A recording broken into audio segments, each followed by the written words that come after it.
میرے پیارے بھائیوں، میری بہنوں، یہ وہ مہینہ ہے جس میں اللہ تعالی ہماری زبان میں یوں کہیے کہ جنت اور مغفرت بانٹ رہا ہے۔ جو کوئی بھی جنت طلب کرے اللہ اسے عطا کر رہا ہے۔ اللہ سے جنت مانگو۔ ایک حدیث میں آتا ہے کہ جب کوئی مسلسل جنت مانگتا ہے، بار بار دعا کرتا ہے، تو جنت خود کہتی ہے اے اللہ اس بندے کو میرے اندر داخل فرما۔ کبھی کبھی ہم اللہ سے کچھ مانگتے ہیں اور وہ فوراً نہیں دیتا بلکہ بعد میں عطا کرتا ہے۔ کبھی وہ ہماری مانگی ہوئی چیز کے بدلے ہمیں کچھ اور بہتر دیتا ہے۔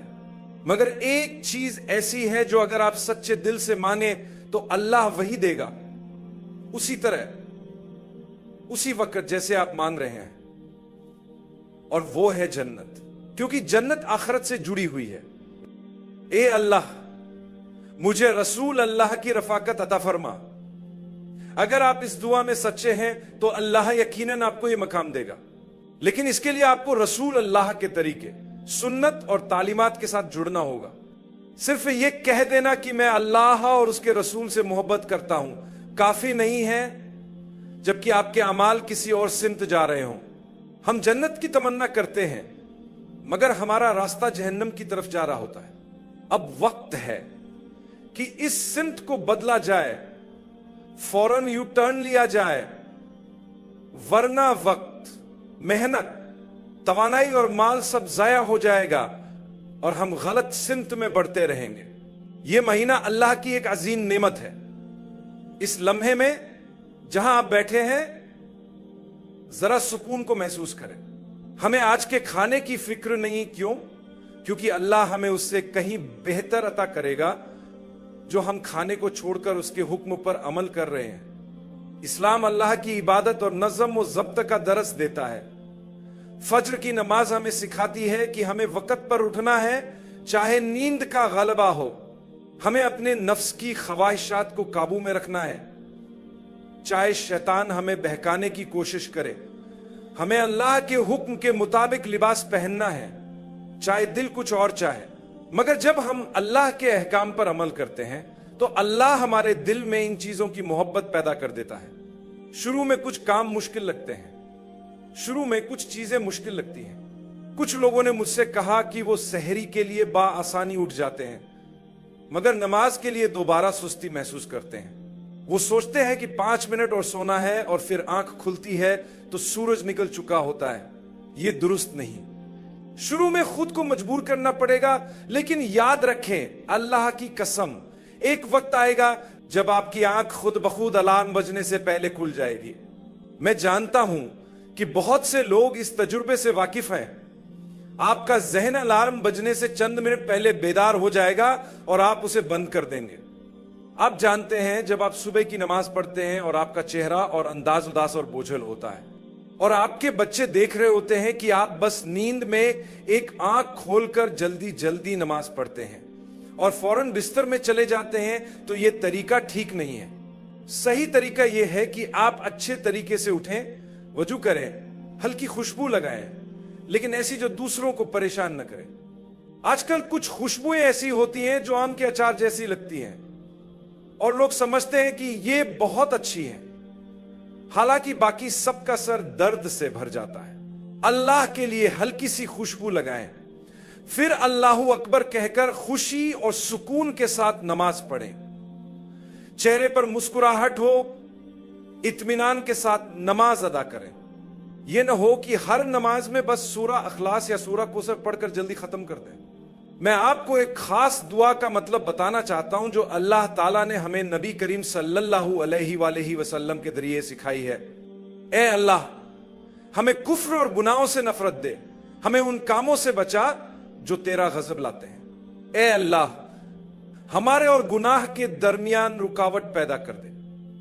کبھی ایسا ہوتا ہے کہ ہم کوئی غلط کام کرنے لگتے ہیں اور اچانک کوئی چیز ہمیں روک دیتی ہے۔ یہ اللہ کی طرف سے ایک اشارہ ہوتا ہے کہ یہ مت کرو، یہ تمہارے لیے اچھا نہیں ہے۔ ہم جانتے ہیں کہ شیطان تمہیں برائی کی طرف لے جانا چاہتا ہے، لیکن ہم نے تمہارے اور اس گناہ کے درمیان ایک دیوار کھڑی کر دی ہے۔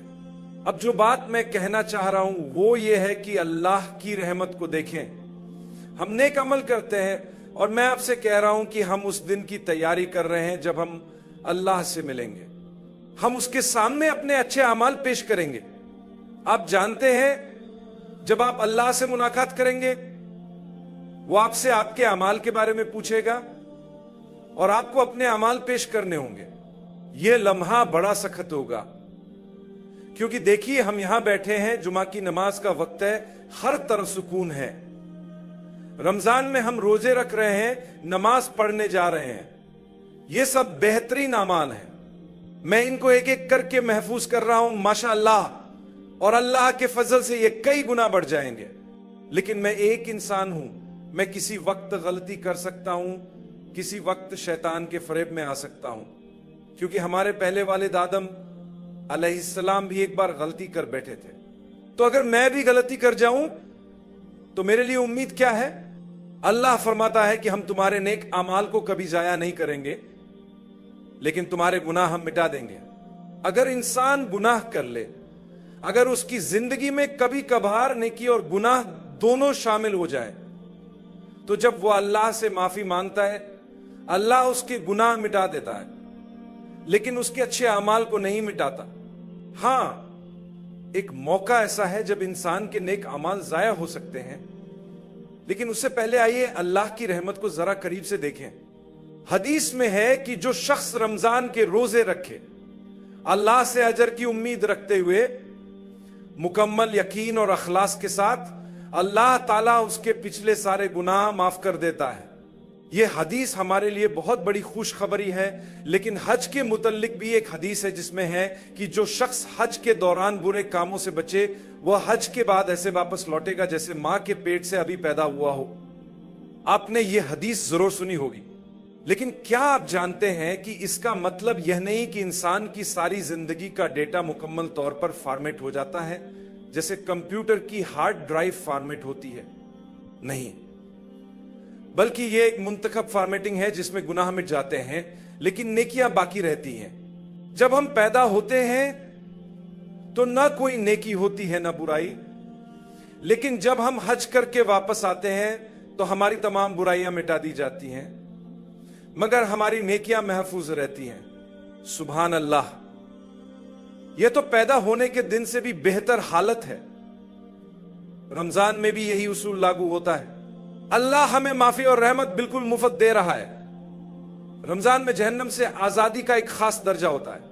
جب آپ عبادت میں محنت کرتے ہیں اور ایک خاص مقام پر پہنچ جاتے ہیں تو اللہ آپ کا نام ان لوگوں میں لکھ دیتا ہے جو جہنم سے آزاد ہو چکے ہیں.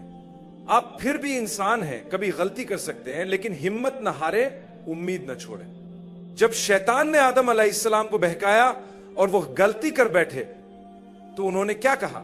انہوں نے اللہ سے بس ایک مرتبہ سچے دل سے کہا, اے اللہ, ہم نے اپنی جانوں پر ظلم ہی کیا, اگر تو ہمیں معاف نہ کرے اور ہم پر رحم نہ کرے تو ہم نقصان اٹھانے والوں میں سے ہو جائیں گے. اللہ فرماتا ہے ہم نے انہیں فوراً معاف کر دیا, بس اتنی سی بات, کیونکہ وہ دل سے سچے تھے. اگر آپ سچے دل سے اللہ سے معافی مانگیں تو کوئی بھی گناہ ہو اللہ اسے مٹا دے گا. یہی اللہ کی بے انتہا رحمت ہے. لیکن شیطان واپس آ کر آپ کے دل میں وسوسہ ڈالتا ہے, نہیں, اللہ اتنی آسانی سے کیسے معاف کر سکتا ہے, تم نے بہت برا کیا. اللہ فرماتا ہے تم مجھے ابھی تک نہیں جانتے, میری رحمت میرے غضب سے کہیں زیادہ بڑی ہے. آپ کے نیک اعمال اس وقت خطرے میں پڑ سکتے ہیں جب آپ کسی انسان کے ساتھ زیادتی کرتے ہیں. اگر آپ کسی کا حق مارتے ہیں تو آپ کے نیک اعمال کم ہو سکتے ہیں, کیونکہ ہو سکتا ہے کہ وہ آپ کو معاف نہ کرے. قیامت کے دن وہ آپ سے آپ کے نیک اعمال کا مطالبہ کرے گا اور پھر آپ کو انہیں دینا پڑے گا. یہ بدلہ اب روپے یا کسی اور کرنسی میں نہیں ہوگا بلکہ آپ کے نیک اعمال کی صورت میں ہوگا. ہم دوسروں کے ساتھ ایسا برتاؤ نہ کریں کہ ہمارے روزے, نماز, زکات اور نیک اعمال ضائع ہو جائیں. سوچیں کسی ایسے شخص کو جسے آپ پسند نہیں کرتے, آپ اپنی نماز, حج, زکات اور تلاوت قرآن مفت میں دے رہے ہیں. میرے بھائیوں اور بہنوں, میں یہ سب باتیں اس لیے کہہ رہا ہوں کیونکہ میں اپنا اللہ سے تعلق مضبوط بنانا چاہتا ہوں اور آپ کو بھی یہی کرنے کی دعوت دیتا ہوں. آئیے ہم سب اپنا تعلق اللہ سے بہتر کریں تاکہ رمضان کے آخر میں ہمیں خوشی ہو کہ ہم نے اپنے رب کے ساتھ اپنا رشتہ مضبوط کیا۔ اللہ ہمیں بہترین رمضان نصیب کرے۔ ہو سکتا ہے کہ یہ ہمارا آخری رمضان ہو، لیکن اگر ہماری نیت درست ہے تو اللہ ہمیں جنت میں اپنے نبی صلی اللہ علیہ وسلم کے ساتھ جمع کرے گا۔